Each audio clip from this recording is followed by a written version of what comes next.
firstly, Duncan, thank you so very much for your time. Really appreciate you talking to me. Now, in the world of OCR, we are just 1 week away where the season kicks off in the Middle East.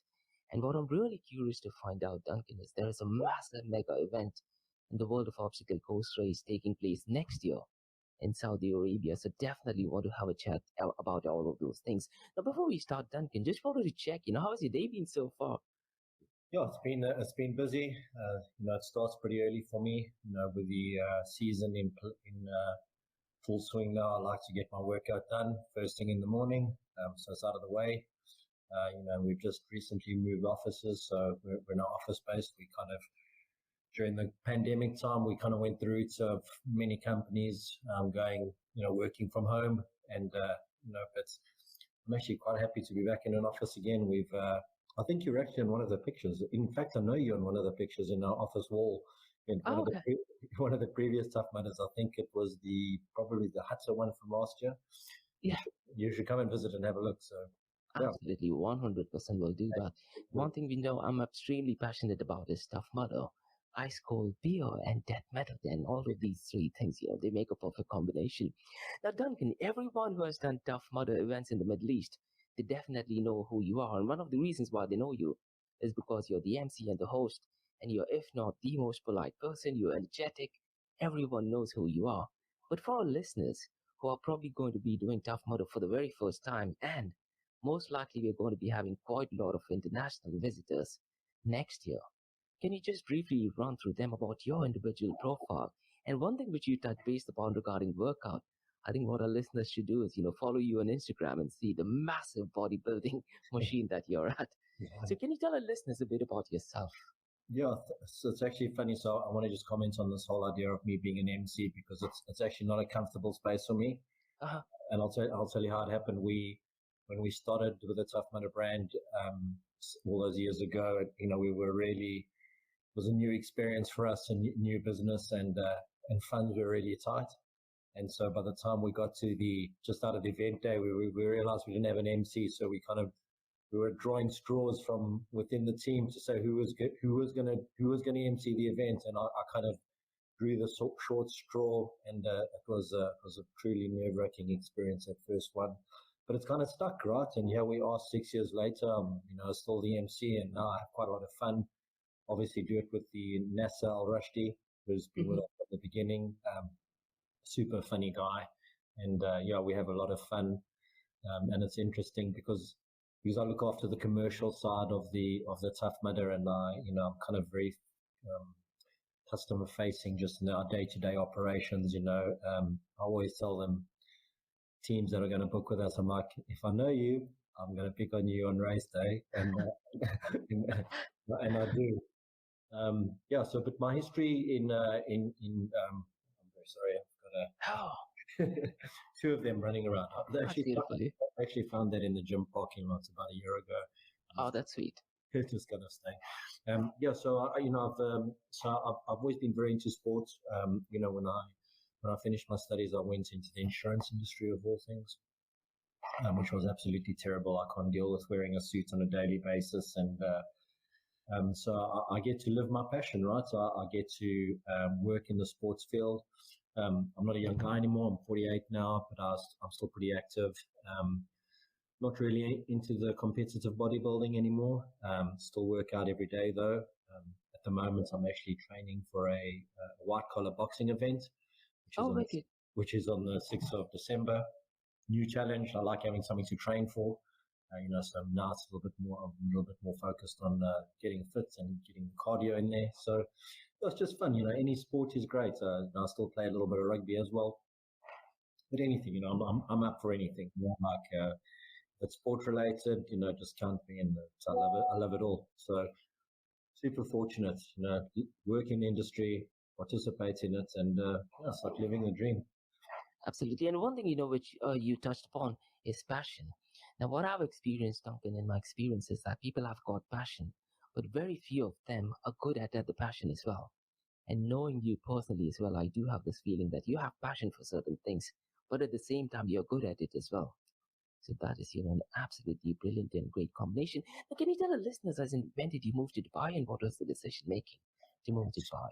So I was before I moved out to the Middle East. It wasn't Dubai initially. I moved out to Muscat in Oman in Oh, 2013, and it was actually just on the back of a random offer that I received online. I was involved in government work back in South Africa, and I got somebody reached out to me on LinkedIn. It was like, hey, would you be interested in an opportunity in the Middle East, which was as the chief commercial officer for a large fitness chain. And I was looking for a new challenge, and that time they said it's in Muscat, so I said, yeah, sure, I'll come. And then I had to Google Muscat to see where it was. I'd never heard of it before. But it was an interesting journey. As a South African, I traveled to the Middle East, and I remember on the plane having this kind of this fear of, is my experience and my education going to be enough for an international market? And when I got there, it was a relief to see that I could actually make an impact and I could add value in what I did. And at that point, back in Muscat, there were not really any events. There were definitely no OCR events. I'd never worked in OCR, but I'd participated in a few. I participated in a brand called Warrior, which is back in South Africa, and not to be confused with the Warrior that's out here. But they were pretty much, I didn't know it at the time, but they were pretty much a copy paste of Tough Mudder. And I remember flying in on the airplane and looking out the window and just looking at the topography and going, this would be so awesome for OCR, right? And then when I got there were like no events. So at that stage, which was in around 2015, I'd reached out to Tough Mudder, I reached out to Spartan, I reached out to Warrior Group in South Africa. Said, hey, listen, is anybody interested in coming to Oman? And Tough Mudder at the time said no. The Warrior guys also weren't too keen, but Spartan were keen. So at that stage, that was my first kind of experience of sporting events, being involved in arranging sporting events. And the cool thing about it, and the reason I ended up in the industry, was because I can remember on the day before the event, standing on the site and it was all coming to life. I could physically see this thing being built and just thinking, wow, like 6 months ago, this was just some crazy idea. We're just sitting around a boardroom table going, hey, we should do some events, right? What should we do? And the motivation for doing an event at the time was to drive revenue into our gym business. And but then this event came to life, and it was just like, this is so cool. I want to do this. I want to be involved in this. We then partnered with in that role with Spartan Arabia at the time, for a second year. It was the first OCR event and one of the first international brands actually to deliver events in Oman. And it just went down really, really well. It was so much fun. And then there was an opportunity for us to, through a financial backer at the time, to get the Tough Mudder license. Still at that stage, that was by a company in Oman when we were employees. So that they believed in what we're doing. And shortly after that, we came to Dubai. I actually came to Dubai because of visa issues in Oman, to be honest. So the initial plan was to deliver just the Tough Mudder in Oman, and we had a vision of Dubai, but it was kind of in the future. But because I was here and while I was sorting out my visa, started having some preemptive conversations and just closed some deals pretty quickly. And that's kind of how Tough Mudder was born for us. It was in Oman and then here in Dubai. Yeah, and it's kind of that's kind of was the genesis of it in Dubai. COVID was particularly unkind to our sector. We're a sports business that operates in the Middle East, and it's mass participation. So we only generate revenue for around 7 months of the year. The other 5 months we try very hard, but we don't do very much. So we have to be successful. We have to do good events. We need good participation. We need good partners for the season. COVID obviously was a 2-year period where we generated no revenue. The business that I was employed by lost an appetite, to continue. but it created an opportunity for us to do a management buyout. So we acquired the brand, and last year was our first full year of operations doing events, and we were super fortunate. We had some great support from government agencies in both the UAE and also Saudi, um, and that support has continued and grown. And you can kind of, if you just look at the types of events that we're doing, the number of events, our evolution as a business is quite obvious. We're doing much bigger events now. Yeah, The Alula event is our crown jewel, which we'll do in February next year. I'm sure we'll talk about that in a bit more detail in a bit, but we've just been very blessed. We're super fortunate. Year 2 of operation will show a relatively good profit this year as a business, which something you can't overlook as a business. It's a great thing to be doing what you love, but you've got to feed your family. exactly. We're a full-time team of 15 people now. And we have a responsibility to those people to make sure that we are successful as a business as well. Absolutely. Yeah. And one of the restrictions that we have in the Middle East is because of the climate as well, isn't it? Because 6 months Absolutely. of the time the weather is absolutely ridiculous. Now, I was a bit surprised to know that you were part of the Spartan Race in Oman, because what I do is when I do interviews with athletes, and believe it or not, 6 out of 10 of them do actually say that the best OCR that they've ever done was in Oman. And this was, going before the COVID-19 era as well. So thank you so very much for that. Now, let's talk about Tough Mudder, Duncan, in UAE. Now, the season is kicking off and we have quite a lot of events coming up. Now, one event which is starting is on the 14th of October. So can you tell our listeners what is it that they can expect on the event that is taking place this weekend? Sure. So this is our second year in Fujairah. We are actually a Fujairah based company, believe it or not. We're not Dubai based, and we all live in Dubai, but we're Fujairah based. So it's our home. Yeah, Fujairah it's not an easy destination because it's one of the lesser known Emirates. RAC have obviously positioned themselves. Russell Khama have positioned themselves as the adventure Emirate. So people kind of know that, weekend away, do some adventurous stuff.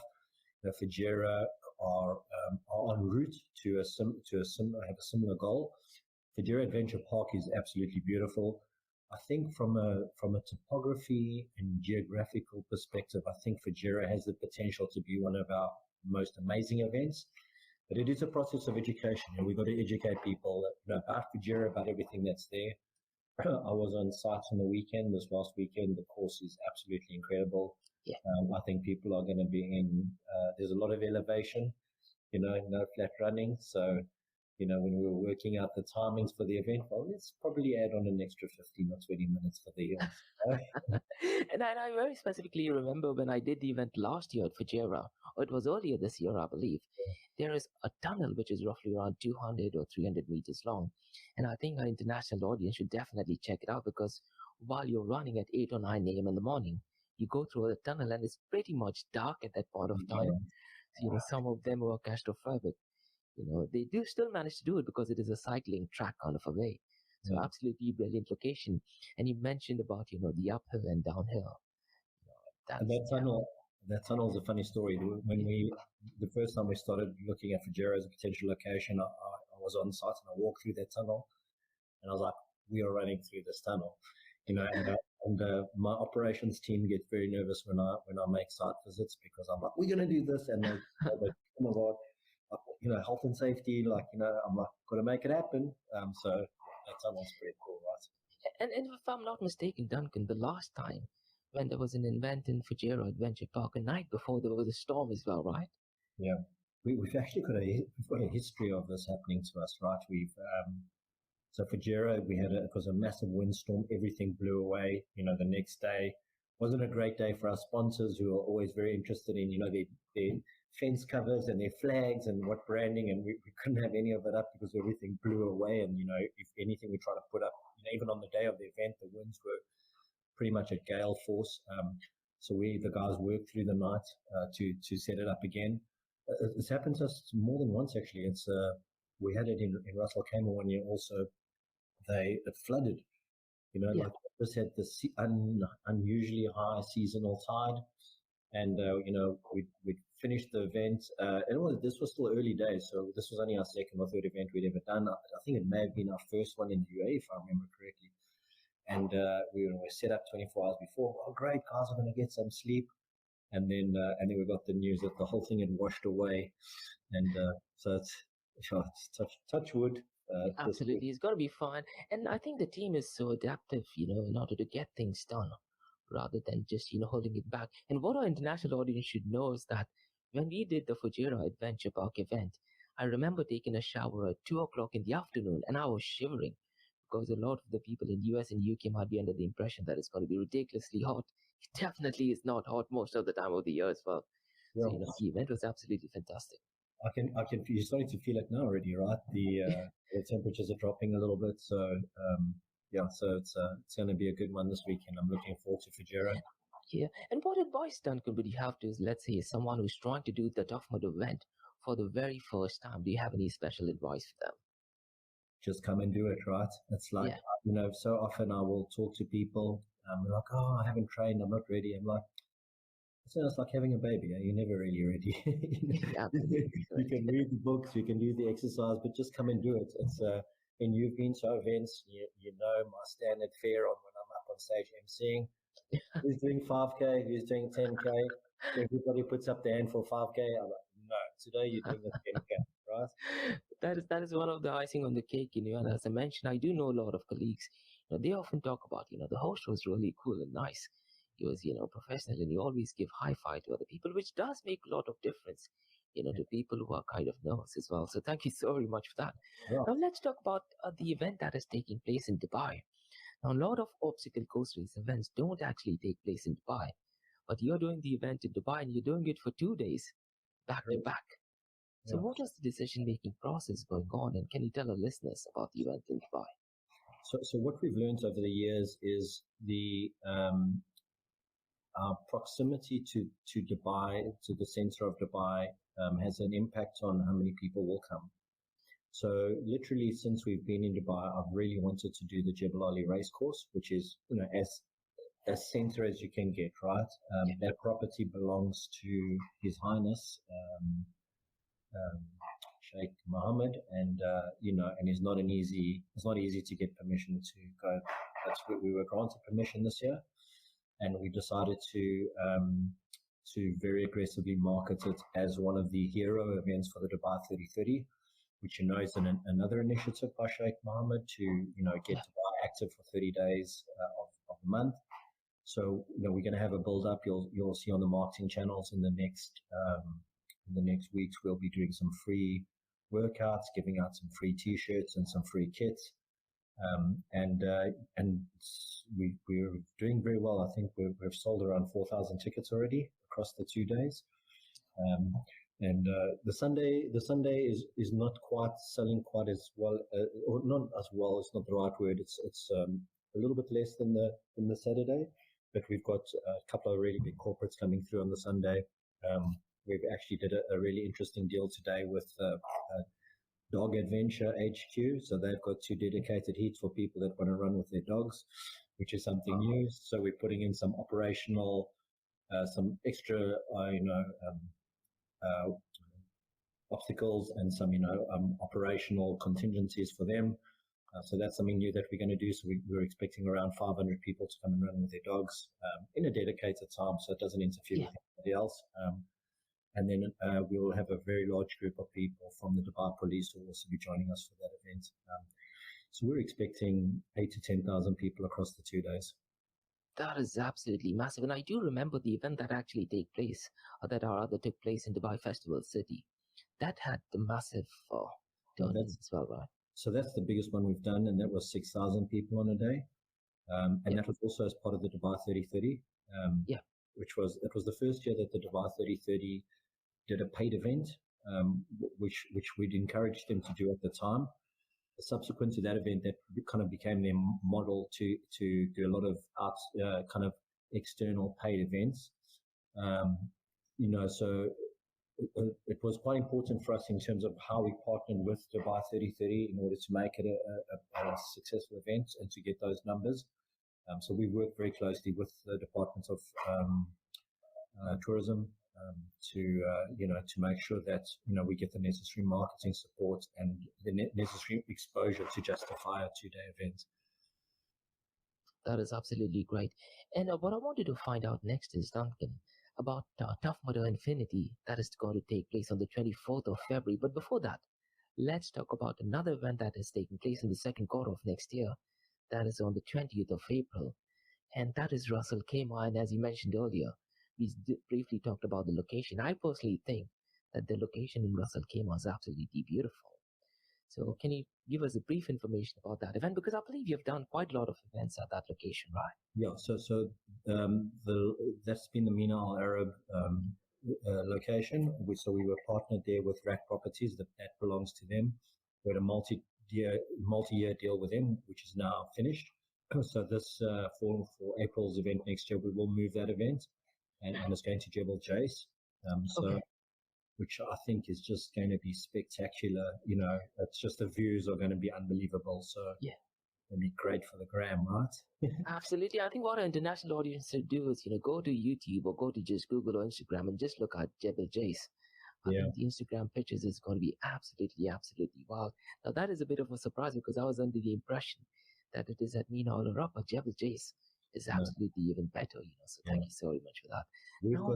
We've got some incredible locations that we're currently engaged with, and I won't give away too many secrets. But if people go and Google ABA, which is ABHA, Saudi Arabia, just on not Google, just go into YouTube and put Saudi Arabia ABA, and just have a look at the video content that you get, and I will tell you that the average temperature in summer is 24 degrees Celsius.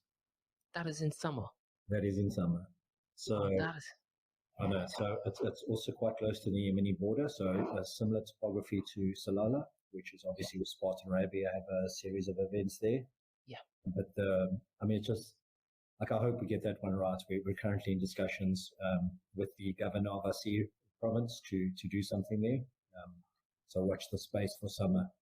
Absolutely. What I'm going to do is in the show notes, I'll definitely go ahead and provide that YouTube link so that, our international audience in particular, they can at least be aware about the different climates that we have in the Kingdom of Saudi Arabia and the Middle East as well. Now let's talk about the big question, Duncan. That is Tough Mudder Infinity. So can you tell our listeners what is Tough Mudder Infinity and what is it that local as well as international athletes can expect from the event? Okay, so Infinity, so Tough Mudder, as you know, we promote ourselves as a challenge rather than a race. So there's generally no timing at the events unless there's a specific request from a partner. However, in the US and Europe, they run three versions of the Tough Mudder which are competitive. So that is the Infinity. There is the toughest mudder, and then the world's toughest mudder. And these events are ultra endurance events. So the Infinity is an 8-hour endurance event. The toughest is a 12-hour endurance event, and the world's toughest is a 24-hour endurance event. Essentially, what you're doing is running either as an individual, a team of 2, or a team of 4, continuously for the period that the course is open. You're running laps, and the team that has done the most distance, or the individual that's done the most distance when the course closes after either 8, 12, or 24 hours is the winner. So this has never been run in the GCC before. And we had 4 years ago, we had a very ambitious vision for Al Ula, which we presented to them. And then kind of COVID happened. So it kind of went a little bit quiet, and we picked up the conversation again. So the event our Infinity event has been 2 years in the making. And it'll be the first time essentially we're running this 8-hour multi-lap ultra endurance OCR in the Middle East. That is absolutely great. And you've already mentioned, how it differentiates itself, let's say, from the 12-hour event and the 24-hour endurance event. Now, what I want to ask next is, Duncan, what message do you have for international athletes who will be attending that event? Because I'm looking at the Instagram post, I think quite a lot of international athletes will definitely be attending this event. So what is the message that you have for them?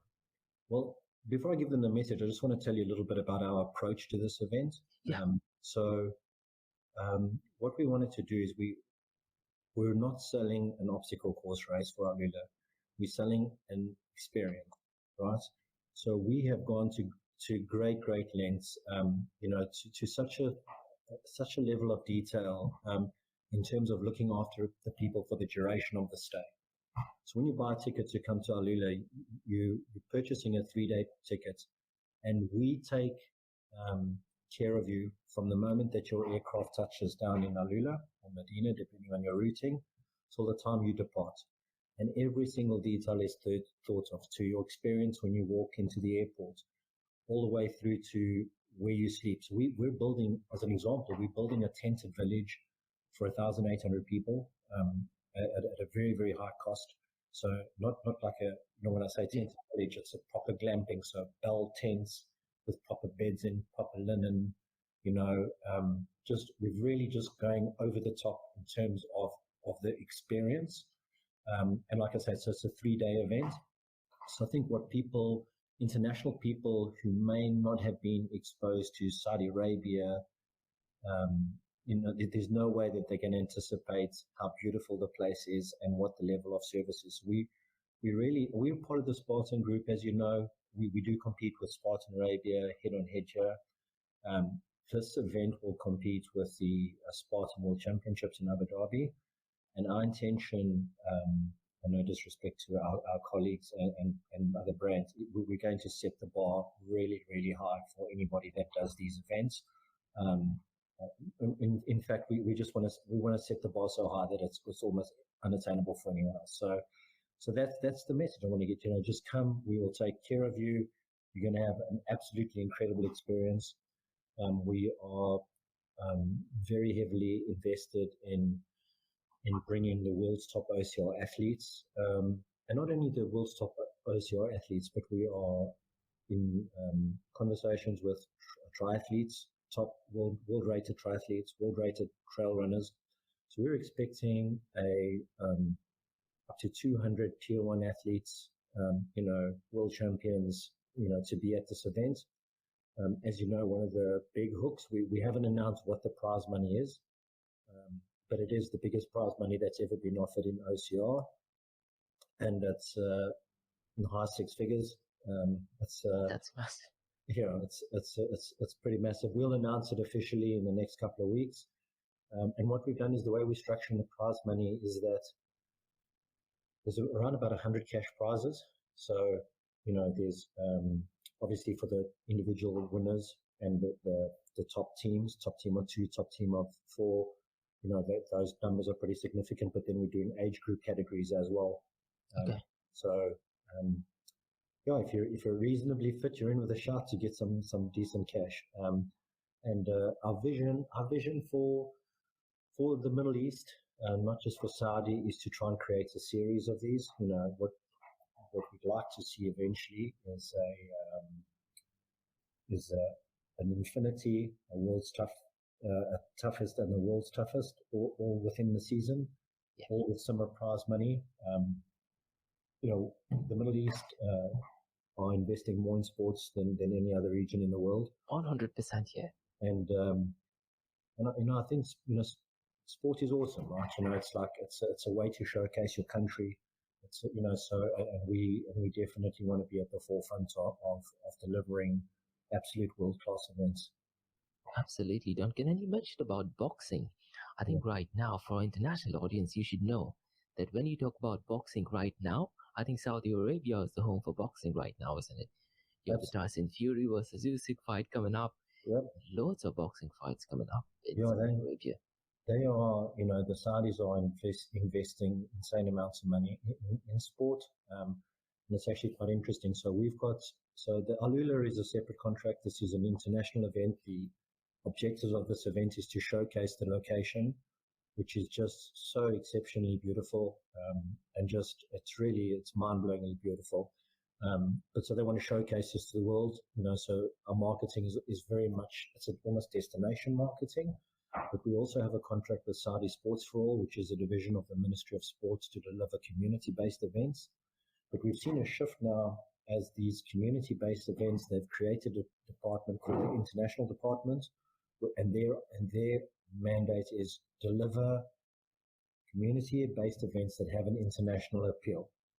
So you can see, that the vision is, deliver amazing sporting events for our people, but also, let's showcase our country to the world, and show what we can do. Absolutely. And in the world of cryptocurrency and blockchain, Duncan, since 2023, whenever I'm trying to do any research, lately 8 out of 10 users all the way from the Kingdom of Saudi Arabia. And I'm talking about, artificial intelligence, I'm talking about cryptocurrency, blockchain, and now even the sporting industry as well. And I think what our international listeners should know is that they also have something called as the expo called Vision 2030 coming up. That's Yeah. one of the reasons why the Kingdom of Saudi Arabia is gearing towards international audience. So, thank you so very much for that. But can you tell us, Duncan, if you have set any timeline as to when the event would actually kick off? Or That's right. that's cute. Yeah. What's his name, by the way? Chloe. Her name is Chloe. Chloe. I don't know why she has this. Whenever I'm in a meeting, she has this desire to come and sit on the keyboard. That's what cats are known for. Handing her off in the background, Joe. But she got past my defenses there for a sec. Yeah. So I wanted to find out, Duncan, are there any time slots that you guys have decided as in what time the race kicks off, or is that still to be decided yet? For the Alula event? Yeah. So because this is a timed event, it's going to run a little bit differently from normal. So the operation team are just defining exactly how it's going to work. But what I believe at the moment is the Infinity runners will, so the 5K and 10K runners will run first early in the morning. It'll be like a 6:30 start. There'll only be a few waves because we're expecting the majority of the athletes to be international athletes running the Infinity. So when they get back, there'll be a 30-minute window, and then we'll set off the individuals in one group, and it'll be a large group. We're expecting 600 plus people, and then the team of two also set them off as a group 15 minutes later. But you're probably going to run a 5 or 10 kilometer soft sand run before any obstacles. Once you've done that lap, then you'll go onto the course. This is typically done for the Infinity type products, just to kind of separate the people a little bit, so there's no congestion at the obstacles. But we will make those decisions closer to the time once we've got final numbers, just to manage the numbers on the course. We are obviously we're going through a whole fit out, so we're building all new obstacles for it, and we will scale them up to just to manage the numbers. The Alula event is limited to 1,800 people. That's the maximum capacity, which is pretty low in terms of numbers, and this is just because of the accommodation restrictions. So we're building a tented camp that can accommodate 1,800 people. But there are some hotels in Alula, but I'll tell you now, they are all 7-star hotels. Yeah. They are very beautiful, but they are priced accordingly. Yeah. It's all about the money in that area, isn't it? Yeah. Duncan, as part of the Tough Mudder events, you've also been doing certain events that were under the Spartan umbrella, such as the Dakar series. And I did my Dakar event, and I think it was, if not one of the best events that actually took place. And you were doing the Spartan Trail series as well. Now, based on your experience, what I wanted to find out is, what is the changes that you've observed in terms of registrations and also the quality of athletes joining in? Yeah, so this, specifically on that Deca brand, quite a lot of the historic OCR athletes, especially the guys that ran competitively in Spartan, who were always aiming for podiums, have migrated to that hybrid racing. Exactly. So they, Turf Games, High Rocks, are brands that are performing relatively well. Deca, we ran 4 events. The challenge with that for us is around throughput, around how many numbers you can get through. So we are in the process of working a relaunch on that. So watch the space. It's going to be a little bit different from what you've experienced before. It's going to be kind of our version of a hybrid race, which we think the market will like, and also then and mitigate some of those throughput issues. So, yeah, I mean, it's in our we're of the opinion that there's kind of channels or silos that in this space. And one of them is the OCR, Yeah. and there's the hybrid racing, and then there's the trail running.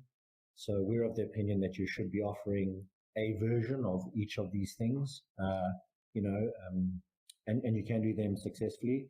The thought process at the moment is, do we run these all on a weekend? Do we run them as standalone events? So we're currently conducting quite intensive market research to see what the market wants.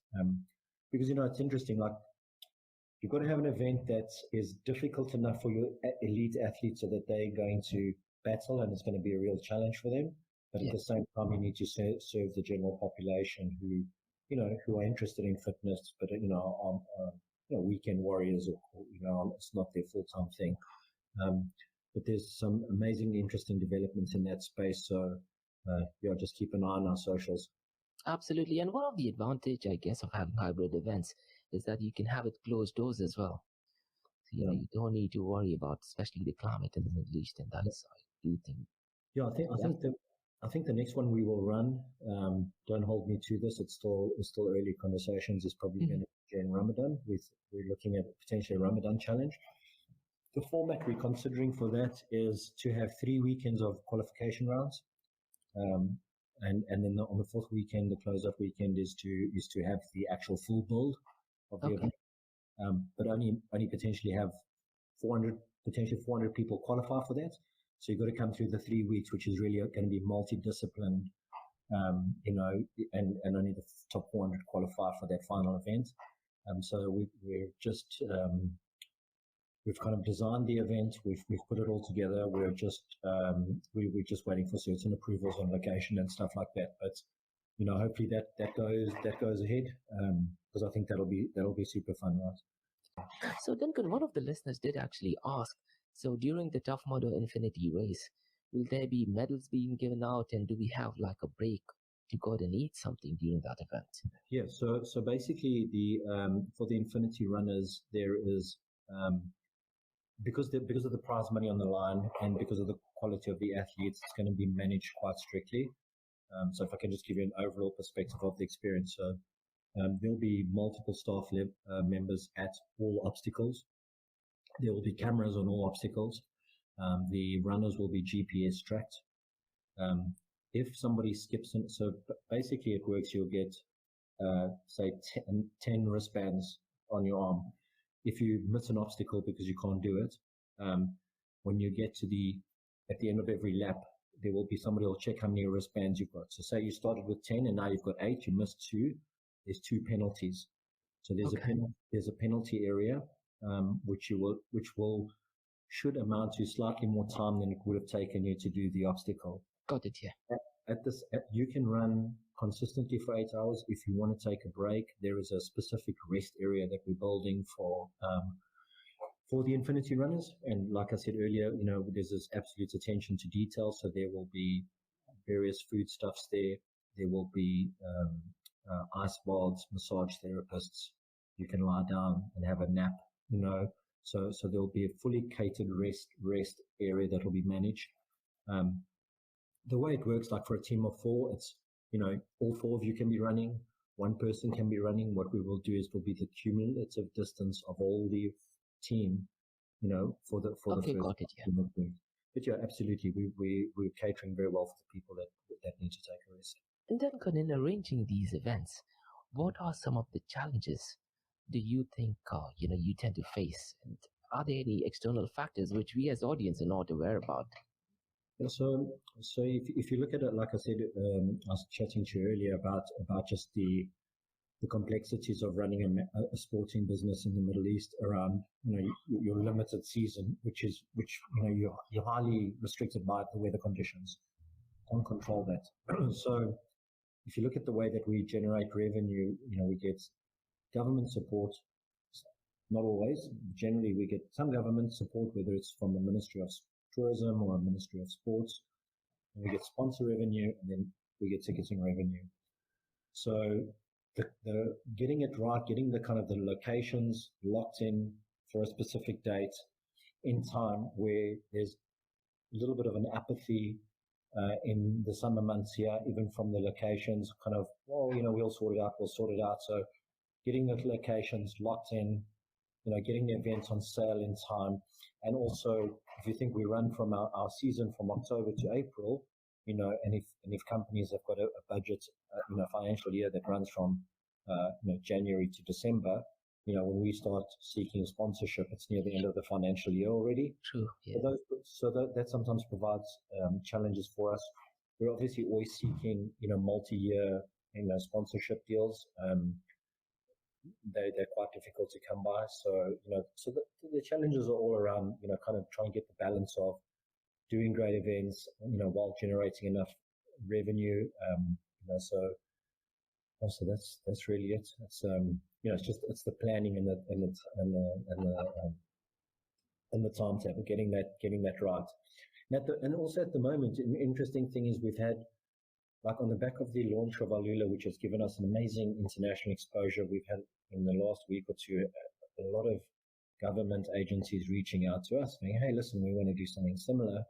News in other countries in the GCC, and now it's like, well, we've got 7 months. How many events can we do in 7 months? I imagine what will happen in the near future, definitely within the next 2 years, is we'll end up with 2 operations team, and we'll be running multiple events at the same time. So we can effectively do 2 builds at once. We're not there yet, but I think that's imminent. That definitely sounds grand. Now, what I tend to do is, Duncan, in my race-based podcast, which is the second podcast that I have, we tend to ask athletes a question that is more catered towards the race directors. So essentially what we ask them that is that, if there is any feedback you'd like to give to race directors, what is it? And some of them often say that, some of the obstacles are repetitive. Some of them say that, there is promise and under delivery. And this, I believe, has more to do with the prize monies and giveaways. And general feedback is that, there's not recognition towards, let's say, athletes' name on social media pages. So, and also now with the Alula event coming up, are we going to be taking all of these things into consideration when we're preparing for those? So this is a really interesting point that you bring up. So the way we self-govern is through a Net Promoter Score. So Net Promoter Score is obviously a global standard, Okay. which we take feedback from the public, and so everybody gets surveyed post-event. We are obviously a license holder of the Tough Mudder brand, right? So, and we are in some ways restricted by the brand guidelines. So Tough Mudder is positioned as a challenge not a race, and it's generally not timed. And so some of the feedback we get sometimes is, hey, listen, what is my time? Who won? Where's my medal? And kind of that's Spartan's wheelhouse.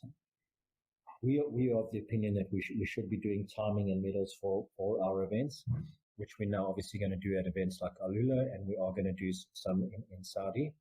But we do listen to the feedback, right? This issue of non-payment of prize money is something that is, in my opinion, absolutely unacceptable. This is never feedback we've had here. I know where that feedback comes from. I know why that exists. And I, we've spoken to the parties about this, right? Because, especially with Alula, there is a brand association. Yeah. And we're about to announce this prize money. And, like a lot of the people that we've contracted with from a marketing perspective, we've got some international partners asked us that right up front before they sign contracts with us, like, you guys really going to pay the money? And the answer is absolutely yes. Like I said to you, we aim to set the bar, or set the standard. Yeah. We know who we're competing against, and we're all in the same family under the same umbrella. But we definitely want to be the gold standard. In terms of your thing about repetitive obstacles, we try and switch them out. There are some that are always going to be there. Kind of we are in, like I said, we've had a pretty good second year in terms of our in terms of our finances. So this year we have invested quite heavily in purchasing new kit. And it's, as long as we continue to deliver successful events and are able to turn a decent profit, we will always reinvest reinvest that money into the brand and into what we deliver for clients. Yeah, and some local athletes, when they go and do international events, they are a little bit surprised because the international events are far tougher than what UAE does. And this is not just to do with Tough Mudder. This is to do with Spartan Race. This is to do with other events as well. Now, Yeah. keeping all this thing in mind, are we going to make a Lula competitive, keeping in mind the general world-class standards as well? Yes. So I mean, there is the obstacles are supposed to be standardized in terms of their size. So we are given a brief. The if you just look at the general sporting community in the Middle East, it's a young audience, it's a young market, and this is something we just discuss internally a lot. How can we position ourselves so that it's for these guys that do have that international experience, that it's challenging for them, but for people that are doing it for the first time, that it's not too intimidating to the point of, I'm not going to do this. But I think this year you'll find you'll be pleasantly surprised in terms of the obstacles in that. That's definitely something which everyone is looking forward to. Now, Duncan, I'm from the world of Bitcoin and cryptocurrencies. Now, what are your personal thoughts about cryptocurrencies? So I'm an old guy, right? I do have. I've got one of the common apps, crypto.com. And I took advice from a friend of mine. He's like, if you're thinking about maybe going out for dinner, like you're going to go grab a burger, why don't you just eat at home and take the 150 or 200 and buy some crypto, which I don't really keep an eye on it. I just randomly purchase here and there. Sometimes I panic a little bit when I see the fluctuations. Yeah, But then there's the upside of, the other side of the fluctuation when it's in your favor. So, absolutely. Yeah. I have it. Yeah, and we'll see, And are there possibility, let's say, in the near future for Tough Mudder Arabia to go ahead and accept cryptocurrencies as part of payment as well? Or is that? Yeah, so we are our online payment mechanism is which has been a challenge in the past because there were limited options available in the UAE for online payments. We now use a company called Stripe. Stripe they had crypto functionality and then they disabled it, but we believe that it will be enabled at some point in the future, and when it is, we will offer that service for sure. And Spartan Race, just few years ago, they launched an unbreakable pass, which is kind of like an NFT. Yes. Do you think, let's say, for the Lula event, is there a possibility to, let's say, even issue NFTs? Yeah. Well, I mean, that's not something we've discussed. We've got people, even for Fujera this weekend who are racing on the Unbreakable Pass, so they've registered with it. But that's not something we've really discussed internally. I think as the shareholders, we're probably a little bit old. Yeah, absolutely. No, I do have one more question regarding technology, and this is something our international audience should definitely pay attention to as well. Now, there's metaverse, which is definitely going to go mainstream, probably in the next decade's time or so. And Dubai is actually planning to be a leader in the world of metaverse. Now, I'm not sure if you know anything, but what Dubai wants to do is they want to change GDP, which is gross domestic product, to metaverse domestic product. Now, do you envision a future? And I wouldn't be surprised if that thing happens, let's say, as early as 2024, where we do have fitness events, not necessarily, let's say, Tough Mudder, let's say, hybrid fitness events in the metaverse. Do you think Tough Mudder Radio will be keen in joining or being part of that? Yeah, I mean, we would like to, keep up with technology, right? It's, we were talking about the Saudis earlier, in their investing, and they are, the amount of money that they're investing into into even that online fitness space and online gaming space or esports is significant. We have hosted two esports tournaments in the past, not related as a business as CAB Sports, which is a holding company. Okay. So yeah, absolutely. I think as our team grows and we start to take Tough Mudder and OCR and our hybrid racing is settled, we're in conversations with some other mainstream brands, which I can't disclose yet, but are major brands in their specific space.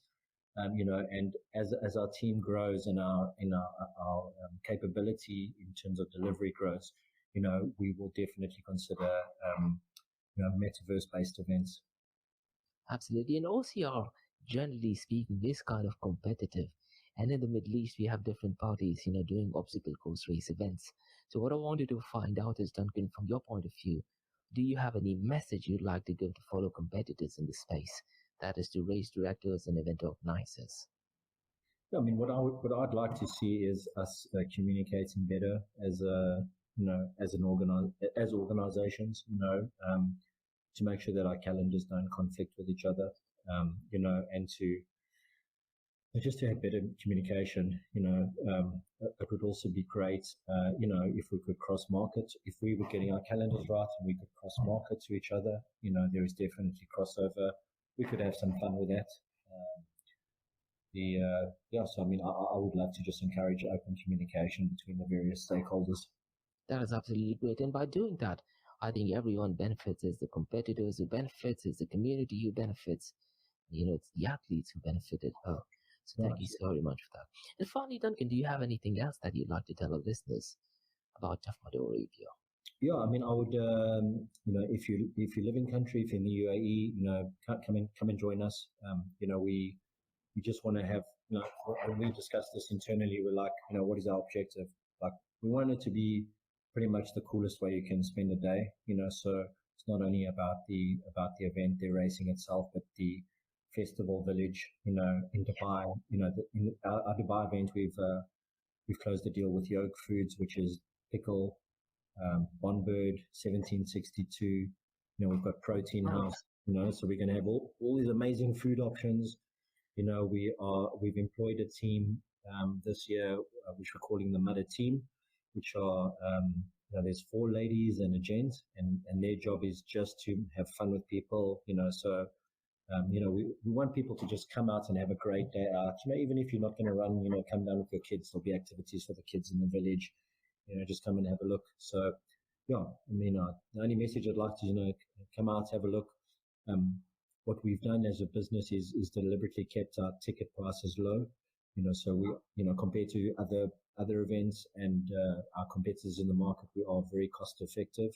And because we want people to come and participate, right? So we do the work in the background to fund our business, via other methods. Ticketing revenue makes up quite a small percentage of our overall revenue, and we do this deliberately because we want people to come. We want as many people as possible to come and experience it.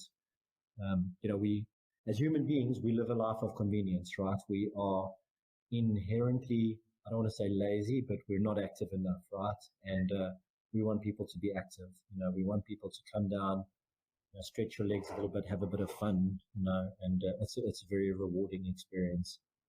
Absolutely. I think keeping in mind the location, I think all of the locations are absolutely fantastic. Now, Duncan, I have 2 questions not related to obstacle course race or business. The first one is regarding aliens. What are Yeah. your thoughts on aliens? Do they exist? Are they among us? I'm not sure if they're among us, but I have no doubt whatsoever that they exist. I mean, statistically, it's not possible that they don't exist. Yeah. And I don't know. It's when I look at my ex-wife, I'm pretty sure that I've encountered an alien. I'll go ahead and edit this part. Now, the next question that I wanted to ask is, Duncan, one thing about you that many don't know. Okay, let's think about that. Well, actually, a lot of people are often surprised to hear that I'm a prolific reader. So Oh, I read a lot, and I read almost anything. So generally, people when they visit my house are astounded at all the bookshelves and something like what you're seeing behind you. okay, like a massive bookshelf and everything. Yeah, multiple, and and I've read most things twice on that bookshelf. So yeah, That is great, yeah. I think that's one of the things with books, I do feel that once you start reading books, you have to go back and read it for the second time and third time to get a full absolutely. grasp of it as well. So we've started this initiative amongst our staff where we've purchased a number of books, and we put them in rotation, and then once a month when we're having our meetings, we will discuss amongst us, what were your learnings from the book, anything interesting. That is great, yeah. Some of our team are more into it than others. That is definitely a great habit to have, and learning definitely helps you improve your knowledge as well. So, thank you so very much, Duncan, for this. Really, really appreciate it. Oh, man, it's always good to chat to Hopefully, you. hopefully see you at the event on 14th of October as You well. know, I'm going to see you and I'm going to pick on you. Perfect. Thank you so very much, Duncan. Well, Thanks. Cheers. thanks for your time, Uh, George. thanks.